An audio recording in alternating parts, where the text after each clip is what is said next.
सातारा येथे 99व्या अखिल भारतीय मराठी साहित्य संमेलनाचे उद्घाटन ध्वजारोहण व ग्रंथ प्रदर्शनाने करण्यात आले।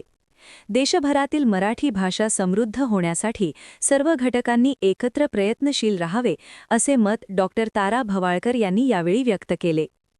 अखिल भारतीय मराठी साहित्य महामंडळाचे अध्यक्ष प्राध्यापक मिलिंद जोशी, 98व्या अखिल भारतीय मराठी साहित्य संमेलनाच्या अध्यक्षा डॉक्टर तारा भवाळकर, स्वागत अध्यक्ष राज्याचे बांधकाम मंत्री शिवेंद्रसिंहराजे भोसले, महामंडळाचे कोषाध्यक्ष विनोद कुलकर्णी यांच्या हस्ते झाले। त्यावेळी देशभरातून आलेल्या साहित्यिकांची मोठ्या प्रमाणात उपस्थिती होती। साहित्य संमेलनाचे उद्घाटन उद्या मुख्यमंत्री देवेंद्र फडणवीस यांच्या हस्ते उद्घाटन होणार आहे।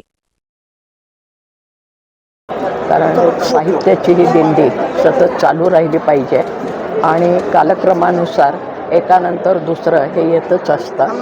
त्यामुळे 100कडे चाललेलं हे साहित्य संमेलन इथे साजरं होते आणि विशेषतः महाराष्ट्रामध्ये शिवरायांच्या भूमीत याचा आनंद आहे।